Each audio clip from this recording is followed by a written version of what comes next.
This is the zoom image of the control panel. Here is the display. It shows the absorption or transmittance. Here you can see 3 push button. One is for percentage transmittance. By pushing this knob, we can read the light transmitted through the sample.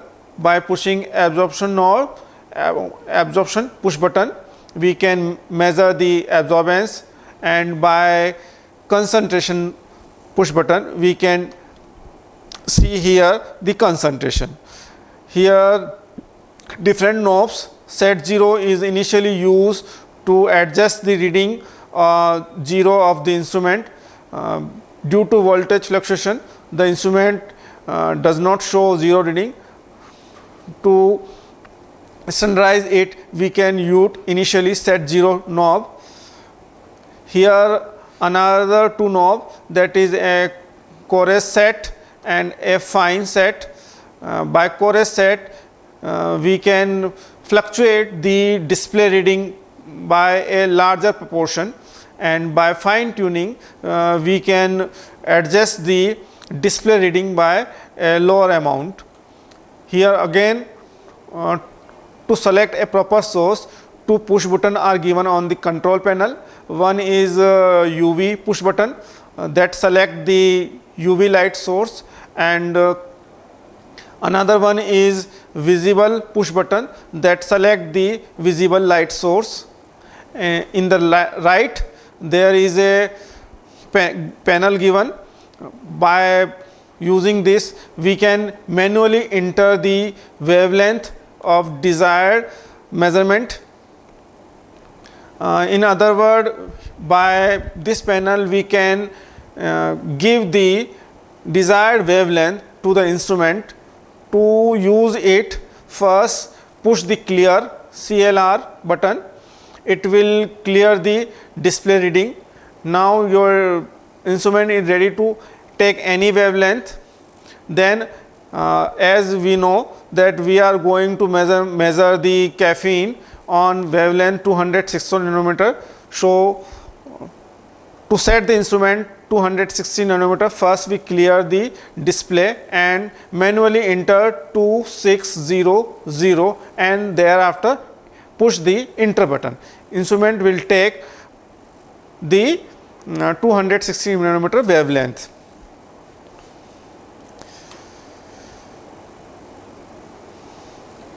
This is another knob. I have already stated about it. It is to select a proper source.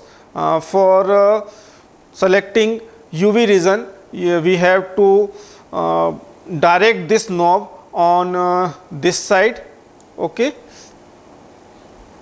and to visible region, for selecting UV light, you have to direct this knob on this side.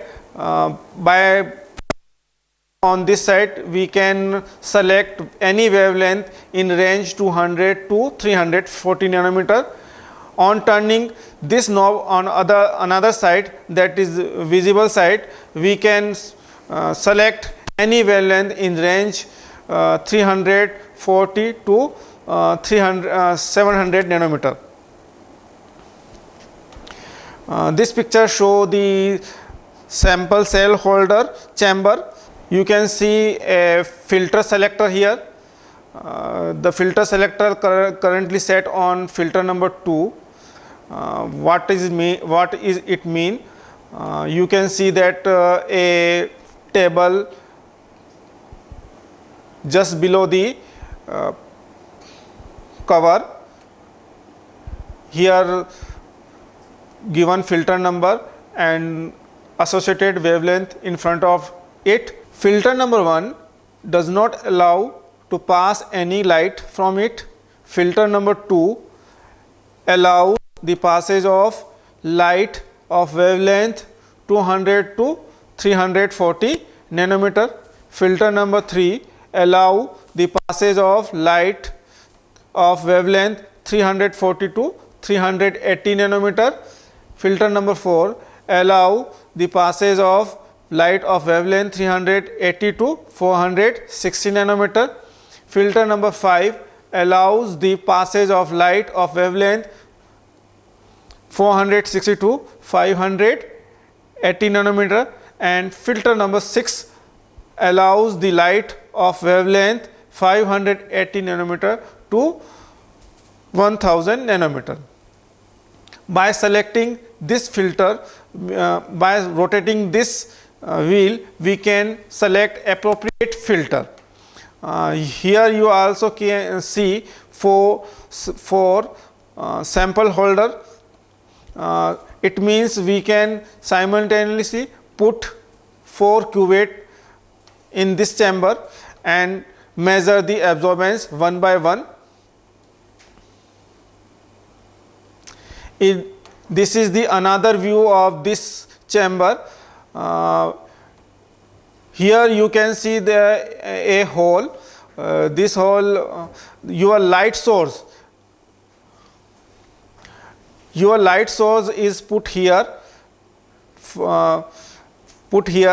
Light passes through the sample. The light passes through this sample holder and enter and strike or pass through the filter in this wheel. Selected instrument for measurement is a single beam spectrophotometer. As you know, or you have read in textbook, that two type of spectrometer are available in market. One is single beam spectrophotometer and other one is double beam spectrometer. The instrument we have selected, that is Systronic 118 spectrophotometer. It is a single beam spectrophotometer. It is a schematic representation of the working of this instrument. At the left, you can see a light source. It can be a tungsten lamp or hydrogen or deuterium lamp. The light generated from this source is collected by a lens. This lens is called collimator. This light are then pass through this light then strike to the on a prism, which split the light into 7 colors, that is VIBGYOR. The light, the wavelength that is just the in front of opening or passage of the slit will pass through this slit and it will then strike to this sample placed in the cuvette. Here you can see that light that is emitting or passing through the prism is of I0 intensity. When it passes through the sample in cuvette, some part of this light is absorbed by this absorbing media, and remaining light that is represented by IT is transmitted through the sample. It is the light that is not absorbed by the sample. This light is then strike on the detector that will convert the intensity of the light into an electric signal, which can be read by the digital display meter.